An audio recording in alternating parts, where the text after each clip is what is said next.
Hello everyone and welcome back to my channel. It's Christina from Our Wood Home. In today's video, I'm going to be bringing you another vintage advice video. This is my mini series where I find historical articles, news bulletins, any type of publication that just has vintage homemaking advice that I think is interesting and entertaining.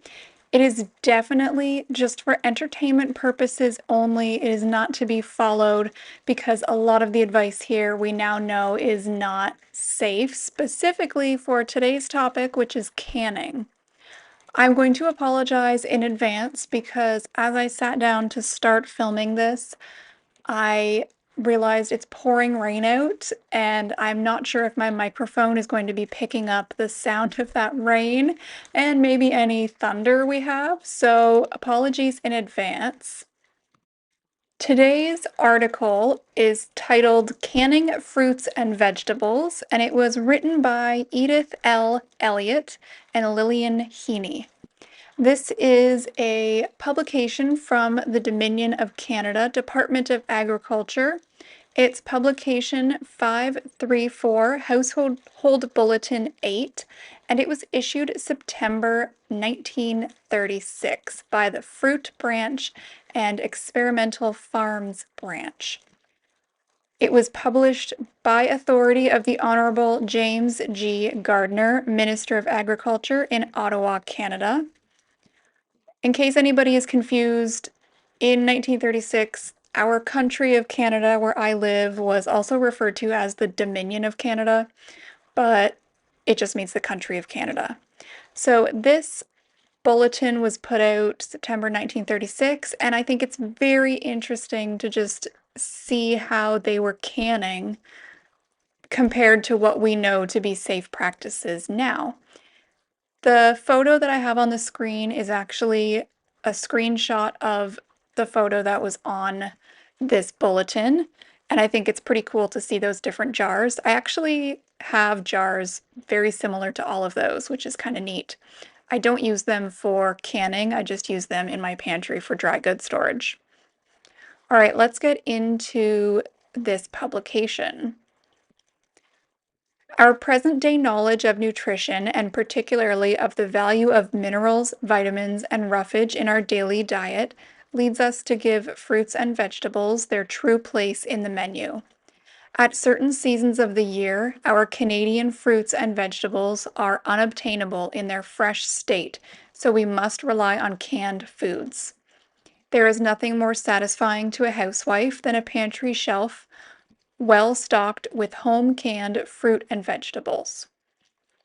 How canning preserves food. If food products are left in their natural state, most of them spoil in a few days, some in a few hours, owing to the growth on their surface or in their tissues of bacteria, mold, or yeasts. If such organisms can be destroyed and the entrance of other organisms prevented, the food can be kept in good condition indefinitely. Sufficient heat for a sufficient length of time will destroy any form of life. Therefore, successful canning depends on destroying all microscopic life and using airtight containers which protect from reinfection.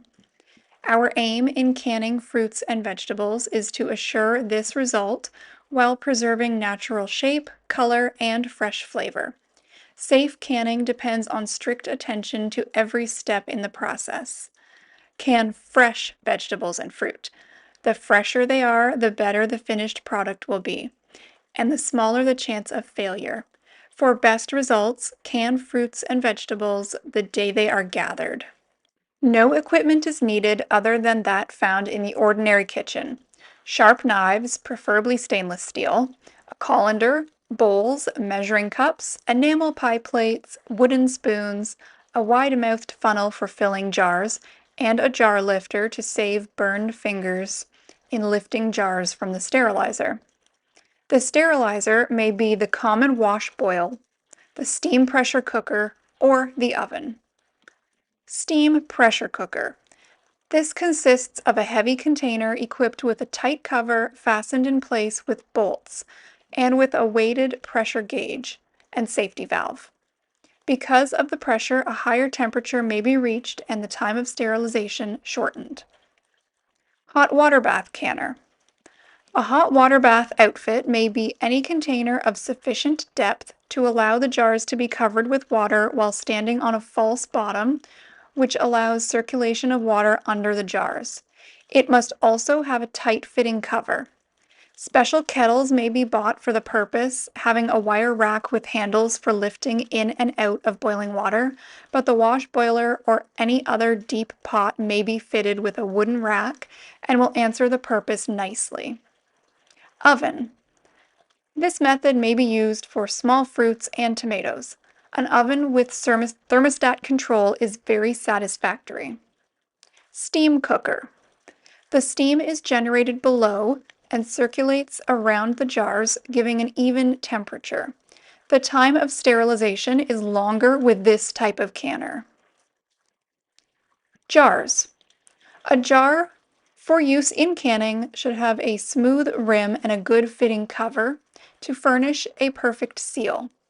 Test each jar before you use it. See that it is not cracked. See that there are no chips in the rim of the jar or cover. Fill the jar with water, adjust the rubber, seal and invert to test for leakage. Be sure that the wire spring of a spring top jar springs into position with a snap. New metal rings should replace those which have become cracked or corroded. Jar rubbers are a very important part of canning equipment. Buy fresh rubbers each season. Never use last year's rubbers. 12 rubbers are cheaper than 1 jar of fruit. To test, first bend double. An old rubber will crack. Then stretch. A new rubber will spring back to its original size. Be sure to have the type of rubber which suits the type of jar you are using. Wide rubbers fit spring top jars. Narrow rubbers fit screw tops. Processes. Cold pack method. By this method, the food is packed into sterilized jars while raw and cold, covered with hot liquid, and partially sealed, then sterilized. Hot pack method. By this method, the food is subjected to a short pre-cooking and packed hot, thus requiring shorter times for heat penetration and in some cases allowing more vegetables to be packed in the jar. With vegetables such as corn or greens, the center of the filled jar reaches sterilization temperature from 30 to 50 minutes sooner than when packed cold. Open kettle method. While this method of cooking fruit with sugar in an open kettle is a common one, it is not recommended for canning fruits and should never be used for vegetables. Jams and marmalades are done in the open kettle. In canning fruits by the open kettle method, wash them carefully and cook in sugar syrup until tender. Pack while boiling hot into clean, sterilized jars. Partially seal and process for 5 minutes. Then seal. Raw canning. Raspberries, strawberries, or rhubarb may be canned successfully by what is known as the raw canning method. Pack in jars. Cover with boiling syrup, place on newspaper in a tub, and pour in enough boiling water to cover the jars 3 inches over the top. Place a blanket or rug over the tub and leave until cold. In pouring the boiling water, care should be taken not to pour directly onto the jars. Sterilize the jars. This may be done while the fruits or vegetables are being prepared. Wash in soapy water, rinse, half fill each jar with water, and stand on the rack in the boiler. Surround with cold water, bring to a boiling point, boil 15 minutes. Keep them hot until ready to fill. Never touch the inside of a sterilized jar with an unsterile object. Filling the jars. When packing, work as quickly as possible. Corn, beans, and spinach should be packed fairly loosely to allow perfect penetration of heat to the center of the jar and thus ensure even sterilization. Pack the jar full, then fill with boiling liquid. After filling, dip the blade of a knife in boiling water and run it down and around the inside of the jar to remove air bubbles. Adjust rubbers which have been dipped in boiling water and tops. Then partially seal. With wire clamp jars, adjust the top clamp but do not spring down the lower one. With screw top jars, screw tight, then unscrew half turn. On vacuum jars, adjust metal clamp. Canning fruit without sugar. All fruits may be successfully canned without sugar. Use boiling water instead of syrup. Add 5 minutes to time of sterilization given in the time table. Brine for vegetables. Allow 1/2 teaspoon of salt to each pint jar and fill to overflowing with boiling water. For tomatoes, use strained tomato juice. Processing or sterilizing. Steam pressure cooker. The pressure canner is a strongly built container fitted with a clamped-on cover. A small amount of water placed in the canner boils, forming a pressure of steam, the temperature of which varies with the pressure. At 5 pounds of pressure, the temperature is 228 Fahrenheit. At 10 pounds pressure, the temperature is 240 Fahrenheit. At 15 pounds pressure, the temperature is 250 Fahrenheit. For each 2,000 feet of altitude, 1 pound of pressure must be added. Be sure that sufficient water is added. Allow steam to escape from the open vent at least 3 minutes, then close and allow pressure to rise until gauge registers required pressure. Count time of sterilizing from this time. When sterilized sufficiently, cool until the gauge registers 0, then open the vent slowly. When jars are removed, seal at once and invert. Water bath. Fill water over the jars 2 inches. Have water near the temperature of the filled jars. Count time of sterilization from the time the water boils. Keep water boiling. As soon as time is up, remove the jars and seal at once and invert. Oven. Place jars 2 inches apart on a tray in a heated oven. Temperatures are given in table at the back of this book. Steam cooker. Place jars on the rack in the cooker. Be sure to add plenty of water. Be sure that water is boiling and steam rising before placing jars. Count time of sterilization from 3 minutes after putting cover on cooker. This method requires longer sterilization period. Remove jars, seal, and invert. Never open a jar after sterilizing. Sometimes the contents of a jar will shrink in processing, leaving space at the top of the jar. This is due to air spaces left in packing the jars, but the entire contents is sterile and will keep perfectly.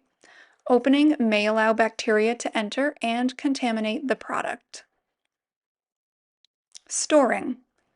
Before storing, wipe jars dry. Be sure there are no leaks. If a leak is found, remove the cover, put on a new rubber, seal and sterilize 1/4 time allowed for the particular product. Store in a cool, dry, dark place, or wrap each jar in paper. The cartons in which new jars are packed make a very satisfactory storage place for filled jars. Spoilage of canned goods. The common terms applied to spoiled canned fruit, etc., are that it is soured or molded. The term molded is easily understood. This is one common form of spoilage in canned goods and consists of a growth of mold on the surface. This mold will vary in color according to its kind. The surface of this material is all that is affected. Fermentation may take place in some cases, and a moldy taste always results. A yeast fermentation may occur in improperly sterilized canned fruits, and while it does not render the material injurious to health, yet it imparts a flavor that is not pleasing. The formation of gas being the result of fermentation, this form of spoilage is easily recognized. Bacterial spoilage usually takes the form of what is known as flat souring. No gas is formed, but the contents of the jar or can develop a sour or rancid odor, and the liquid is generally cloudy. If any sign of spoilage is detected, the entire jar must be discarded, as toxins may be present, which are extremely poisonous. Containers for canned goods should be of a size to suit the needs of the household, not so large that the contents cannot be consumed shortly after opening, or deterioration and spoilage may occur. It is a wise precaution to boil canned vegetable products for a few minutes after they are removed from the jar. This does not imply that they must be eaten hot. When the vegetables are required for salads, etc., they may be set aside after boiling and chilled before use. The sale of home canned products. If home canned products are to be sold out of the province in which they are made, a permit must be obtained from the fruit branch of the Department of Agriculture. All such products offered for retail trade must comply with regulations under the Meat and Canned Food Act. Printed by J.O. Patno, ISO, Printer to the King's Most Excellent Majesty, 1936. That's all I'm going to share from this publication. They did have a couple interesting charts which talked about the processing time for different fruits and vegetables and how to prepare those specific products. I think that's pretty interesting because modern canning recipes or canning books have similar charts, just with updated information, of course. One thing I thought was interesting on one of these tables is it tells us how to can bell peppers. And in my understanding, it's generally considered not best practice to can bell peppers. I'm not sure if it's because they end up tasting strange or if there's density issues that allow or don't allow a proper, um, just a safe canning process to make sure that everything potentially harmful is killed. I don't know, but it's still interesting. And like I said at the beginning of this video, this is just for entertainment purposes. I am not encouraging anybody to follow any of the advice in this publication. I do think they did give some good advice, such as make sure you check all of your canning jars before filling them, and make sure to check them after they've been processed, just to make sure there were no leaks or any issues. I am a little bit concerned about how they said if there's mold in the food, just to kind of scrape it off because the rest is fine. That's concerning. But overall, I thought this was just a really interesting and enjoyable article for me to read. I also liked hearing about some of the older styles of canning and the different products they would have used. Let me know if you thought anything particularly concerning was in this article or if you thought it was just entertaining or informative. Also, let me know if you like this kind of video because I do have lots of other publications I'd like to read, but typically when I put out these videos, they don't do very well, which is okay because I still enjoy making them, but either way, let me know. I hope that you enjoyed this video. As always, thank you so much for watching and have a great rest of your day.